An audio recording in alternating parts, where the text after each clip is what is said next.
तो इलेक्ट्रॉनिक्स की दुनिया के बारे में सोचें। कुछ सर्किट ना बड़े सीधे साधे होते हैं, नियमों पर चलते हैं, पर कुछ होते हैं बिल्कुल बागी, अपनी मनमर्जी के मालिक। सोचिए, एक सर्किट है जिसमें इनपुट डबल किया तो आउटपुट भी डबल हो गया। कितना आसान है ना। लेकिन क्या हो अगर ये सीधा साधा नियम ही टूट जाए? बस वहीं से चीजें दिलचस्प हो जाती हैं। और कभी कभी यही अप्रत्याशित बर्ताव किसी भी टेक्नोलॉजी को बनाया बिगाड़ सकता है। तो आज हम इसी बड़े अंतर को समझने जा रहे हैं। तो आज हम क्या क्या देखने वाले हैं? सबसे पहले हम उस मेन अंतर को समझेंगे जो इन्हें अलग करता है। फिर देखेंगे कि इनके बिल्डिंग ब्लॉक्स क्या हैं। इसके बाद हम इनके विश्लेषण के अलग अलग नियमों पर नजर डालेंगे और आखिर में हम बात करेंगे इनके असल दुनिया में इस्तेमाल और खतरों की।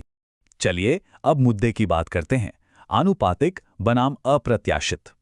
पूरी बात को एक आसान से सवाल पर ले आते हैं। अगर किसी सर्किट में इनपुट को दोगुना कर दिया जाए तो क्या आउटपुट भी ठीक दोगुना होगा?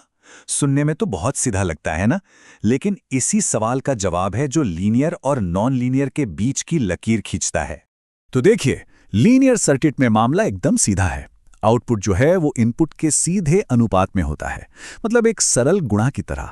लेकिन नॉन लीनियर सर्किट के साथ कहानी थोड़ी पेचीदा हो जाती है। यहां आउटपुट इनपुट के सीधे अनुपात में नहीं होता, वो ऐसे बदल सकता है जिसकी शायद उम्मीद भी ना हो। और इसे समझने का एक बहुत ही बढ़िया विजुअल तरीका है। किसी भी लीनियर सर्किट के लिए अगर उसके आउटपुट और इनपुट का ग्राफ बनाया जाए तो हमेशा, मेरा मतलब है हमेशा, एक सीधी रेखा मिलेगी। बस इतना ही आसान है। अब जरा इसे देखिए, ये जो सीधी लोड लाइन दिख रही है ना, ये सर्किट के लीनियर हिस्से को दिखाती है। इसकी प्रतिक्रिया का हम पूरी तरह से अनुमान लगा सकते हैं, एकदम सीधा, साफ, सरल। लेकिन अब इस कर्व को देखिए, ये है डायोड कैरेक्टरिस्टिक। ये एक नॉन लीनियर प्रतिक्रिया दिखाती है। यहां रिश्ता स्थिर नहीं है। देख रहे हैं ये कैसे मुड़ रहा है? इनपुट में जरा सा बदलाव आउटपुट में एक बड़ा बदलाव ला सकता है। यही तो है नॉन लीनियर बिहेवियर।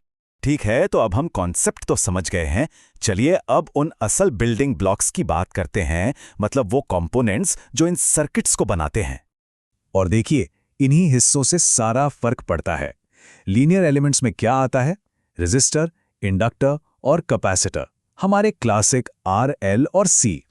लेकिन नॉन लीनियर सर्किट्स में एंट्री होती है डायोड, ट्रांजिस्टर और सैचुरेटेड इंडक्टर्स जैसे डिवाइसेस की। और ये सेमीकंडक्टर डिवाइस है ना, पूरा खेल ही बदल देते हैं। अब क्योंकि ये अलग अलग चीजों से बने हैं तो इनका विश्लेषण भी अलग अलग तरीकों से करना पड़ता है। ये समझिए कि ये दो अलग अलग भाषाएं बोलते हैं। लीनियर सर्किट के लिए हमारे पास एक जबरदस्त टूल किट है। इसमें ओम का नियम है, किरचॉफ के नियम है, सुपरपोजिशन थ्योरम, थेवेनिन, नॉर्टन, ये सारे दमदार टूल्स विश्लेषण को एकदम आसान और सटीक बना देते हैं। किसी भी इलेक्ट्रिकल इंजीनियर के लिए ये बिल्कुल बेसिक चीजें हैं। लेकिन यहां एक पेच है। ये जो क्लासिकल थ्योरम है ना, ये नॉन लीनियर सर्किट पर सीधे सीधे लागू नहीं होते। क्यों? क्योंकि नॉन लीनियर सर्किट्स सुपरपोजिशन और आनुपातिकता के मूल सिद्धांतों को ही तोड़ देते हैं। वो बुनियादी मान्यताएं ही खत्म हो जाती हैं और अचानक सुपरपोजिशन जैसे पावरफुल टूल हमारे हाथ से निकल जाते हैं। इससे विश्लेषण बहुत ज्यादा मुश्किल हो जाता है। तो फिर इनका विश्लेषण करते कैसे हैं? इसकी शुरुआत हम एक चीज पता लगाकर करते हैं, जिसे कहते हैं क्विसेंट पॉइंट या क्यू पॉइंट। अब ये क्या है? ये सर्किट का वो डीसी वोल्टेज और करंट है जब कोई इनपुट सिग्नल नहीं होता। इसे सर्किट का शांत या आराम वाला पॉइंट कह सकते हैं। यही वो बेसलाइन है जिसके आधार पर हम इसके बर्ताव को समझते हैं। अब इस सिंपल से नॉन लीनियर सर्किट को देखिए। इसमें एक रेजिस्टर है जो लीनियर है और एक डायोड जो नॉन लीनियर है। यहां क्यू पॉइंट निकालना बस एक समीकरण हल करने जितना आसान नहीं है। वो जो डायोड का नॉन लीनियर बर्ताव है ना, वो चीजों को मुश्किल बना देता है। तो हम क्या करते हैं? हमें इसे अक्सर ग्राफिकली खोजना पड़ता है। हम लीनियर लोड लाइन और नॉन लीनियर डायोड कर्व दोनों को एक ग्राफ पर बनाते हैं, और जहां ये दोनों एक दूसरे को काटते हैं, बस वही है हमारा क्यू पॉइंट। ये वो जगह है जहां सर्किट में लीनियर और नॉन लीनियर व्यवहार आकर मिलते हैं। और हाँ, ये सिर्फ किताबी बातें नहीं हैं। इस अंतर का असली दुनिया की इंजीनियरिंग पर बहुत बड़ा असर पड़ता है और इसे गलत समझने के अपने खतरे हैं।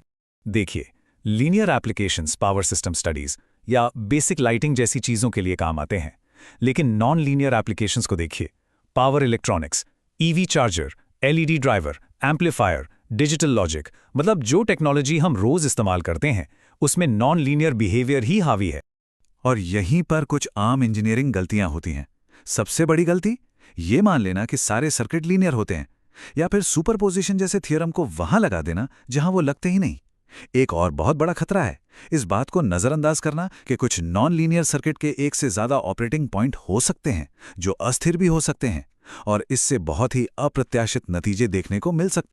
और एक बात और, एसपी जैसा प्रोफेशनल सॉफ्टवेयर भी कभी-कभी गुमराह कर सकता है। एक स्टैंडर्ड डीसी एनालिसिस में हो सकता है कि वो कई ऑपरेटिंग पॉइंट्स की संभावना का पता ही ना लगाए, तो सिमुलेशन एक हल तो ढूंढ लेगा, लेकिन हो सकता है वो अस्थिर हो, एक ऐसा हल जो असल फिजिकल सर्किट में कभी दिखे ही ना। ये एक छिपे हुए जाल की तरह है। तो इन सब से हम क्या सीखते हैं? यही कि एक लीनियर अप्रॉक्सीमेशन एक बहुत काम का टूल है, लेकिन हमें ये याद रखना होगा कि असलियत अक्सर नॉन लीनियर होती है। ये जानना कि कब वो टूल सही है और कब हमें और गहराई में जाने की ज़रूरत है, यही एक महत्वपूर्ण इंजीनियरिंग स्किल है। और ये हमें एक बड़े सवाल पर लाकर छोड़ देता है। अगर जिन टूल्स पर हम भरोसा करते हैं वे हमेशा एक सर्किट की असली हकीकत नहीं बता सकते, तो हम एक ऐसे भविष्य के लिए कैसे डिज़ाइन करेंगे जो लगातार नॉन लीनियर होता जा रहा है? इस बारे में सोचना यही इनोवेशंस की अगली लहर को आगे बढ़ाएगा।